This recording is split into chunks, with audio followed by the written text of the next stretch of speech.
दोस्तों, एक कहावत है, सावधानी हटी दुर्घटना घटी। यदि हम अपने जीवन में सावधान नहीं रहेंगे तो हम कभी भी किसी भी दुर्घटना का शिकार हो सकते हैं। यही बात हमारे आध्यात्मिक जीवन में भी लागू होती है।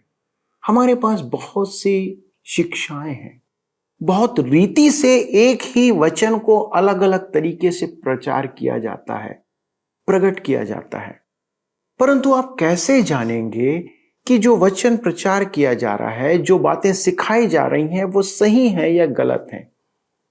इसका एक ही तरीका है कि आप स्वयं उस वचन को इस वचन के आधार पर परखें।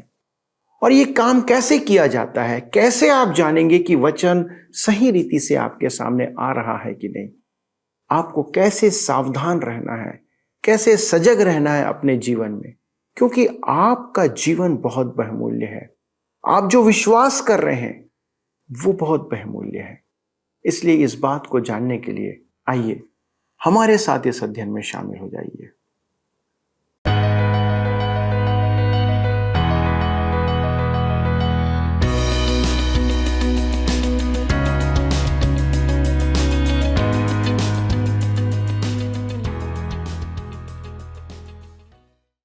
प्रिय दोस्तों, प्रभु के पवित्र नाम में आप सभी को सप्रेम नमस्कार। यह TWR का सत्य वचन कार्यक्रम है जो आपकी आत्मिक उन्नति के लिए प्रसारित किया जा रहा है। मैं आप सभी का और विशेष करके अपने नए दर्शकों का हृदय की गहराई से स्वागत करता हूं। दोस्तों, हम इन दिनों बाइबल से फिलिपियों की पत्री का अध्ययन कर रहे हैं जो पौलुस द्वारा जेल में लिखी गई थी। इस पत्र का मुख्य संदेश है, प्रभु में सदा आनंदित रहो। दोस्तों, हमारे जीवन में दुख और सुख बने रहेंगे, पर उन दुख के समय में भी आनंदित रहना एक मसीह का लक्ष्य होना चाहिए। पौलुस जिस आनंद की बात यहाँ कर रहा है वह कोई सांसारिक आनंद नहीं है, पर वह है प्रभु में आनंद करना। यदि आपने यीशु को अपना प्रभु स्वीकार किया है तो आपके पास पापों की क्षमा, अनंत जीवन और मसीह की शांति की निश्चयता होगी, और यही निश्चयता हमारे आनंद का कारण होता है। दोस्तों, संसार का कोई भी दुख या कष्ट आपको दुखी नहीं कर सकता, क्योंकि आपके पास प्रभु का आनंद है। तो चलिए उसी आनंद के साथ हम अपने अध्ययन को आरंभ करते हैं और देखते हैं कि परमेश्वर आज हमें कौन सी बात या कौन से आनंद की बात सिखाना चाहता है। मित्रों, जैसा कि आप सब जानते हैं कि हम इन दिनों फिलिपियों की पत्री से अध्ययन कर रहे हैं। आज हम अपने अध्ययन के क्रम में आगे बढ़ेंगे और फिलिपियों की पत्री 3 अध्याय उसके 2 पद को पढ़ते हैं। यहाँ पर लिखा है, कुत्तों से चौकस रहो, उन बुरे काम करने वालों से चौकस रहो, उन काट कूट करने वालों से चौकस रहो। ध्यान दीजिए, कुत्तों से चौकस रहो। मेरे पास एक कुत्ता था जो डाकियों से प्रसन्न नहीं था। डाकिया कोई भी हो, वह उन पर भौंकता था, परंतु पौलुस का अभिप्राय कुत्ते से नहीं है। हमें यशाया के वचनों से पौलुस का अभिप्राय समझ में आएगा। उसने झूठे भविष्यद्वक्ताओं के विषय चेतावनी दी है। यशाया नबी की पुस्तक 56 अध्याय के 10 पद में लिखा है, उसके पहरुए अंधे हैं, वे सब के सब अज्ञानी हैं, वे सब के सब गूंगे कुत्ते हैं जो भौंक नहीं सकते, वे स्वप्न देखने वाले और लेटे रहकर सोते रहना चाहते हैं। यशाया झूठे भविष्यद्वक्ताओं के विरुद्ध चेतावनी दे रहा था, क्योंकि वे जगत को झूठी शांति दे रहे थे और भावी विनाश की चेतावनी देने की अपेक्षा कहते थे कि सब ठीक हो जाएगा। उत्तरी राज्य इस्राएल झूठे भविष्यद्वक्ताओं के कारण ही नष्ट हुआ था। उनके बंधुआई में जाने का कारण ही झूठे भविष्यद्वक्ता थे। अतः यशाया उन्हें चिता रहा था कि वे भ्रम में न रहें। उनकी भविष्यवाणियां झूठी सुरक्षा की है। वह उन्हें गूंगे कुत्ते कहता था। अतः मानवीय कुत्ते वे हैं जो परमेश्वर की सुस्पष्ट इच्छा प्रकट नहीं करते हैं। आज हमें हर प्रकार की सुविधा चाहिए और सुख सुविधा की यह लालसा कलीसिया में भी प्रवेश कर गई है। कलीसिया को मात्र ढाढ़स बंधाना अत्यधिक जोखिम भरा है, क्योंकि मसीही सेवा में भी इसी की लालसा की जाती है। मेरी कलीसिया के एक प्रतिष्ठित सदस्य ने कलीसिया छोड़ दी थी, क्योंकि उसके लिए मेरे पास मन की शांति का संदेश नहीं था। मुझे आगे चलकर पता चला कि वह अपने व्यापार में सदाचार का व्यवहार नहीं करता था। कुछ लोग तो उसे दुराचारी मानते थे। ऐसे मनुष्य को वास्तव में शांति की अपेक्षा चेतावनी का संदेश सुनाया जाए तो अच्छा होगा। वह सोचता था कि मैं उसके व्यापार के बारे में कुछ न कुछ जानता हूं, जबकि मुझे उसका लेश मात्र भी ज्ञान नहीं था। मैं सच कहता हूं कि मैंने किसी के ऊपर कभी प्रचार नहीं किया। मैंने सदैव ही परमेश्वर के वचन का प्रचार किया है, जो शांतिदायक नहीं होता है। मेरे मित्रों, जब मैं अपनी बीमारी के संबंध में अपने डॉक्टर के पास गया, तब मैंने मन को समझाने वाली बात करते हुए उनसे कहा कि मेरे एक परिचित को भी यही बीमारी थी और वह दवाई से ठीक हो गया। उन्होंने मुझसे कहा, आपको यदि दवाइयां खानी है तो मैं आपको दवाइयां दे दूंगा, परंतु दवाइयों से आपको लाभ नहीं होगा, क्योंकि आपकी बीमारी अधिक गंभीर है। यह शांतिदायक बात नहीं थी। उन्होंने मुझसे स्पष्ट कह दिया, मैं आपको सत्य बताना चाहता हूं कि आपका विश्वास मुझ पर से न हटे। मैं तब से उनका आभारी हूं। मैं सच्चाई जानना चाहता था। क्या आप सच्चाई जानना नहीं चाहते? यशाया के युग में अनेक झूठे भविष्यद्वक्ता थे, जो प्रजा को चेतावनी देने की अपेक्षा शांति देना चाहते थे। यशाया झूठे भविष्यद्वक्ताओं को कुत्ते कहता है। मेरे मित्रों, आपको यह तो पता ही होगा कि शिकारी कुत्ता खतरे के प्रति अत्यधिक सावधान रहता है। यदि शेर या भेड़िया भेड़ों के पास आने का प्रयास करता है तो वह भौंक भौंक कर चेतावनी देता है और उसे भगाने का प्रयास करता है। वह किसी भी प्रकार के खतरे की चेतावनी देता है, परंतु झूठे भविष्यद्वक्ता कभी चेतावनी नहीं देते थे। यही कारण था कि दक्षिणी राज्य निश्चित था और उन्हें जगाने के कारण, यशाया के प्रयास के कारण वे उससे बैर करते थे। आज हम भी सुख सुविधा का कंबल ओढ़े निश्चिंत हैं। हमें सुविधा अच्छी लगती है। बिना कुछ खोए हमें लाभ चाहिए। सब कुछ आसानी से चाहिए। हमारे दिन अच्छे व्यतीत होने चाहिए। मेरे विचार से किसी को तो भौंकने की आवश्यकता है। यही कारण है कि पौलुस ने उन्हें चिताया, कुत्तों से चौकस रहो।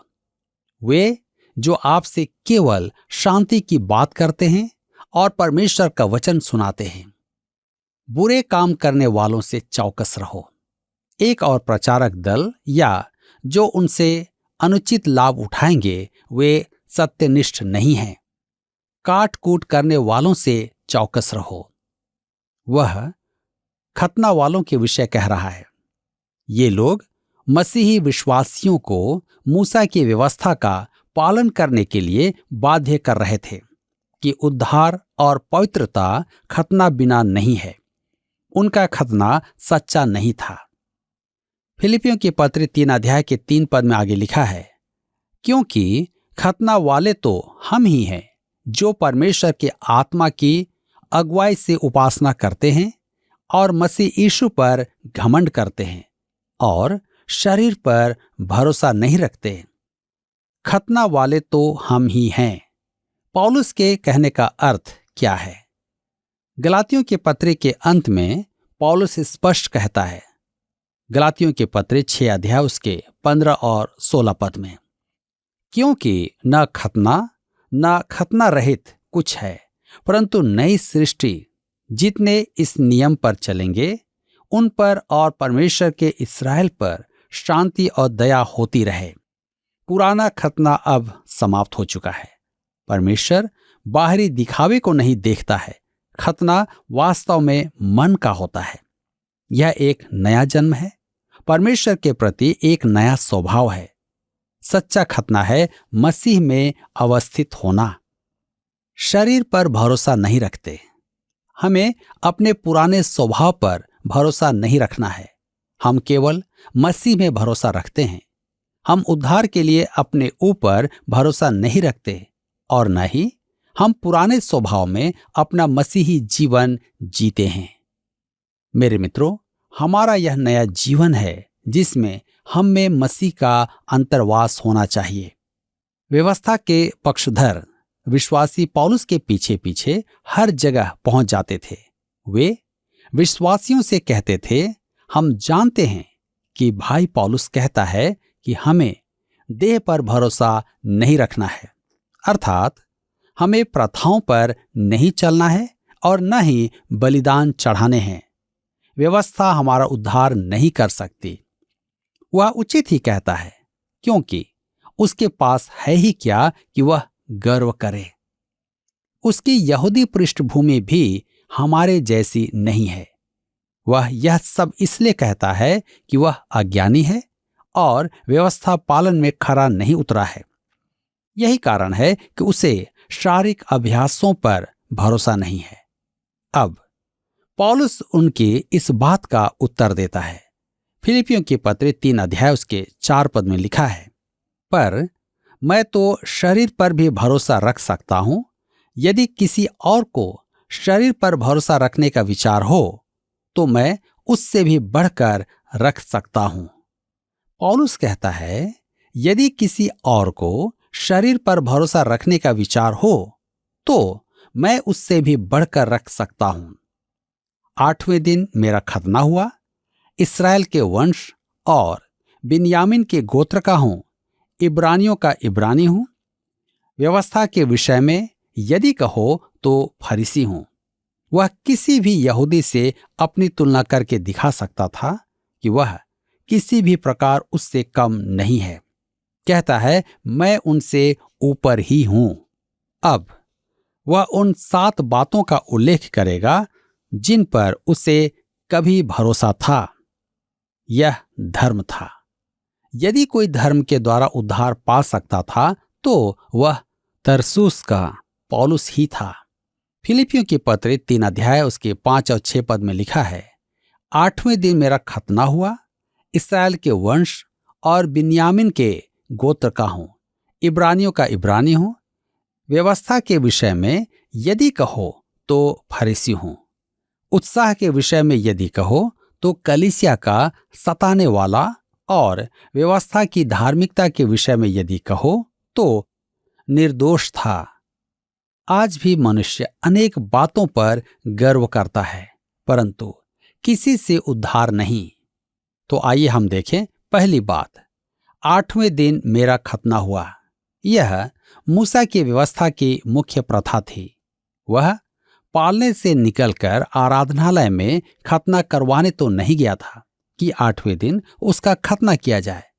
उसके माता पिता ने उसे ले जाकर उसका खतना करवाया था।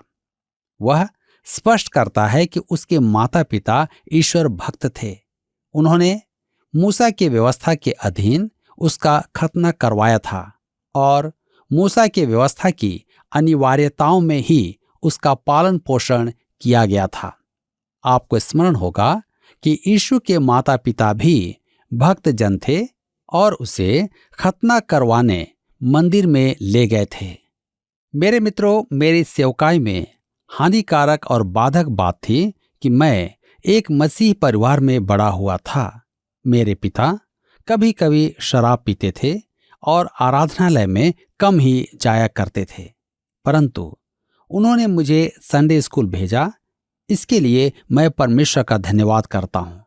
मेरे घर में मैंने ना तो बाइबल पढ़ी और न ही कभी प्रार्थना सीखी। जब मैं सेमिनरी में पढ़ने गया तब मुझे बाइबल की पुस्तकों का भी ज्ञान नहीं था।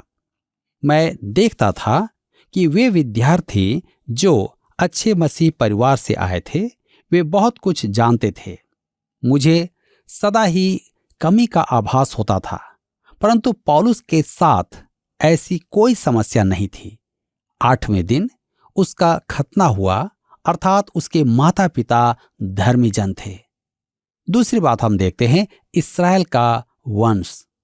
अनेक यहूदी शायद अंधे यहूदी थे, परंतु मैं नहीं था। मेरे विचार में उस युग में पौलुस की भी वंशावली मंदिर में लिखी हुई थी। पौलुस की वंशावली थी, पृष्ठभूमि थी, और वह जानता था कि वह अनाथ नहीं था। तीसरी बात है, बिन्यामीन के गोत्र। यह ऐसा है कि कोई कह रहा हो कि वह एक बहुत बड़े परिवार से है। बिन्यामीन याकूब का अति प्रिय पुत्र था। राहेल उसे जन्म देते समय मर गई थी। राहेल ने उसका नाम कष्ट का पुत्र रखा था, परंतु याकूब ने उसे अपने सीधे हाथ का पुत्र कहा। राहेल उसके जीवन की ज्योति थी और बिन्यामीन को पालने में देखकर याकूब के सामने राहेल का चेहरा उभर आता था। वह उसे राहेल का पुत्र मानता था। वही उसके बुढ़ापे की लाठी का सहारा था। इस्राएल का पहला राजा भी बिन्यामीन के गोत्र से था, जिसका नाम शाऊल था। मेरे विचार में पौलुस, जिसका वास्तविक नाम शाऊल था, संभवतः राजा शाऊल के नाम पर ही उसने शाऊल नाम पाया था। अतः वह बड़े घमंड से कहता है कि वह बिन्यामीन के गोत्र से था। यदि हम कहें कि मेरा पिता पादरी है या मेरा पिता परमेश्वर के वचन के लिए खड़ा होता था, तो उससे हमें लाभ होता है, परंतु हानि भी होती है। कुछ लोग कहते हैं, मैं इस कलीसिया में ही बड़ा हुआ हूं, मेरे पिता ने ही इस आराधनालय की नींव डाली है और एक खिड़की पर तो उसका नाम भी लिखा हुआ है। इस कारण मैं इस कलीसिया को छोड़ नहीं सकता। अब यदि वह कलीसिया मुक्त विचारवादी हो जाए, जहां परमेश्वर के वचन की शिक्षा ना हो, तो ऐसा गर्व करना हानिकारक होता है। परंतु पौलुस के लिए बिन्यामीन के गोत्र से होना घमंड वरन लाभ की बात थी। अब हम देखते हैं चौथी बात, इब्रानियों का इब्रानी, अर्थात वह एक अगुआ था और धर्म के क्षेत्र में उच्च स्तर पर था। वह शिरोमणि स्थान पर था। पांचवी बात, व्यवस्था के विषय में कहो तो फरीसी हूं। फरीसी समाज इस्राएल का सबसे ऊंचा समाज माना जाता था। वे धर्म संबंधित राजनीतिक दल से थे। उनका लक्ष्य था कि वे अपना स्वतंत्र राज्य स्थापित करें। यह संप्रदाय बेबीलोन की बंधुआई के बाद का था। वे रूढ़िवादी थे जो धर्मशास्त्र की अखंडता पर विश्वास करते थे। वे स्वर्गदूतों और पुनरुत्थान तथा चमत्कारों पर विश्वास करते थे। वे राष्ट्रवादी थे। मेरे विचार में निकोदेमुस को यीशु के पास भेजने के पीछे उनका उद्देश्य था। गलील से आने वाला यह नबी है। यदि वह हमें साथ ले ले तो हम जगह जगह जा सकते हैं और अपनी चतुराई से रोम को अपने पक्ष में कर सकते हैं। फरीसी सोचते थे कि वे राजनीति में चतुराई द्वारा अपना राज्य स्थापित कर लेंगे।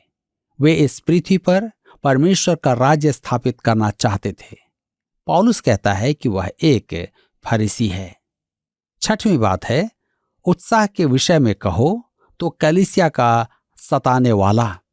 पौलुस सोचता था कि कलीसिया का अंत करना परमेश्वर की इच्छा थी। मसीह के अनुयायियों को यरूशलेम से खदेड़कर फरीसी संतुष्ट हो गए थे, परंतु पौलुस संपूर्ण विश्वास से उनका सफाया करना चाहता था। इसी उद्देश्य के निमित्त वह दमिश्क जा रहा था, परंतु प्रभु यीशु ने उसे पकड़ लिया और उसका मन परिवर्तन हो गया। सातवीं बात, व्यवस्था की धार्मिकता के विषय में यदि कहो तो निर्दोष था। यहां एक बात पर ध्यान दे कि वह अपने आप को निष्पाप या सिद्ध नहीं कहता है। वह कहता है कि वह निर्दोष था। रोमियो के पत्री 7 अध्याय उसके 7 पद में पौलुस हमें अपनी कहानी सुनाता है। बिना व्यवस्था के मैं पाप को नहीं पहचानता। व्यवस्था यदि न कहती कि लालच मत करो, तो मैं लालच को न जानता। पौलुस पाप रहित सिद्धता का दावा नहीं कर रहा था। इस आज्ञा ने ही उस पर पाप प्रकट किया। मेरे मित्रों, अब यदि आप चोरी करने की आज्ञा तोड़ते हैं तो आप वहां अपनी उंगलियों के चिन्ह छोड़ देते हैं। इसी प्रकार हत्या करना है, आपके हाथों पर अपराध की बात छप जाएगी। व्यभिचार भी छिपा नहीं रहता है। आप लालच कर सकते हैं और आपसे अधिक चतुर अन्य कोई न होगा।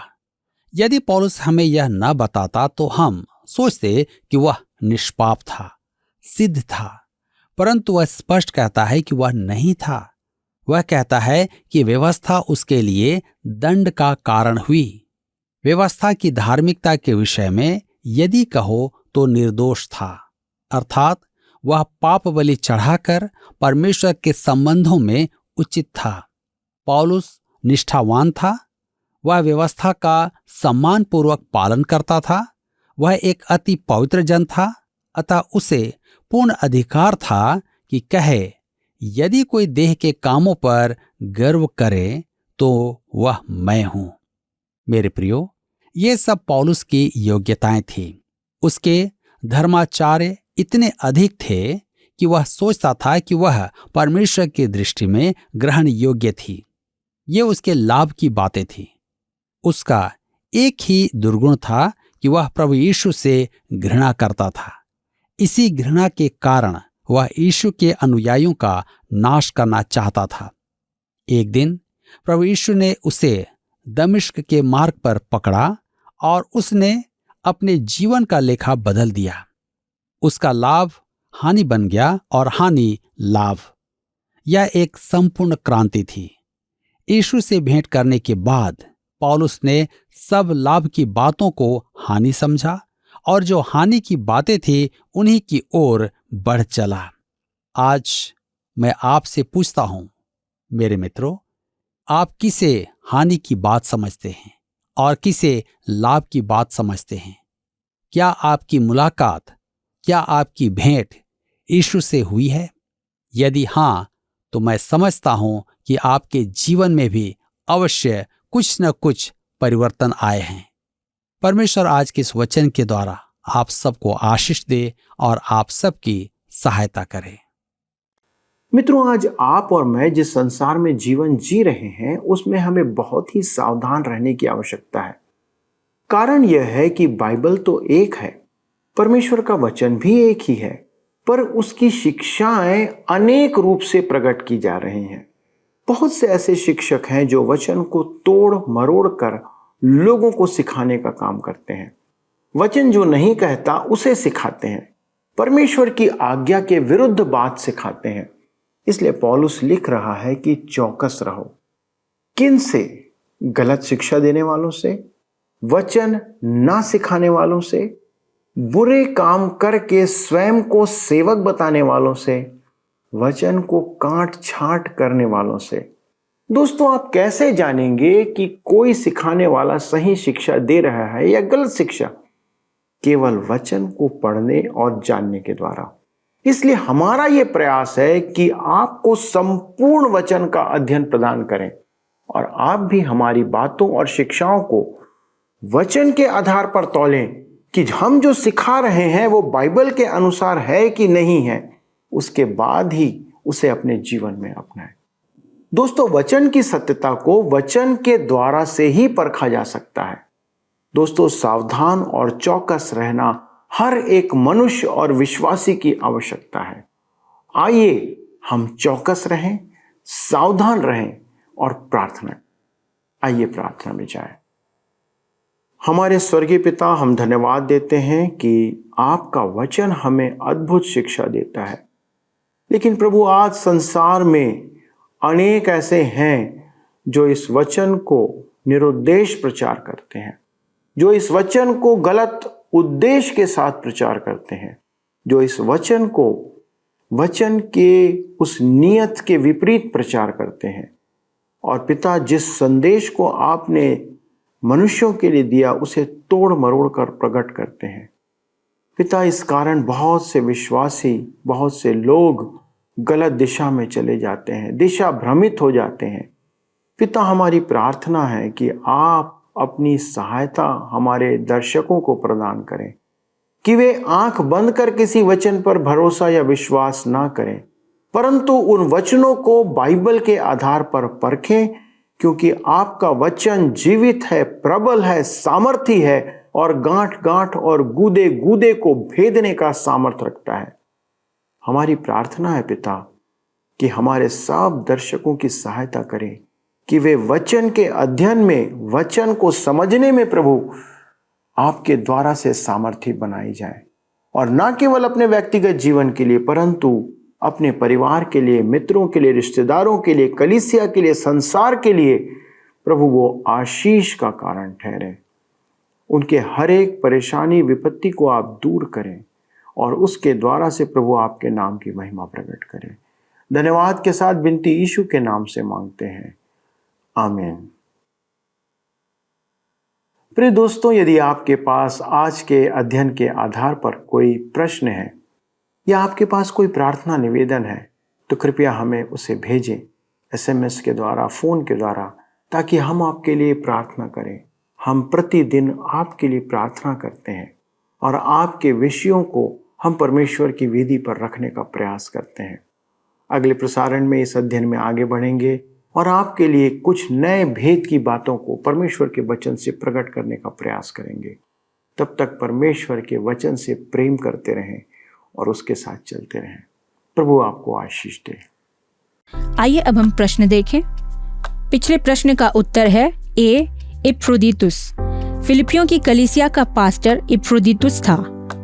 आज के अध्ययन पर आधारित प्रश्न है, कुत्तों से चौकस रहो, यह वाक्य किनके लिए उपयोग किया गया है?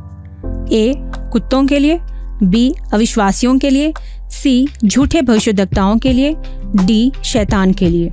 मित्रों, इस प्रश्न का उत्तर हमें कल सुबह 6 बजे से पहले विकल्प A, B, C या D के साथ अपना नाम, पता, स्थान के साथ 9651433397 पर SMS या WhatsApp करें। सभी विजेताओं को विशेष पुरस्कार प्रदान किए जाएंगे। धन्यवाद। क्या आपको यह कार्यक्रम पसंद आया? अभी हमें एक मिस कॉल करें और आप अगले विजेता हो सकते हैं।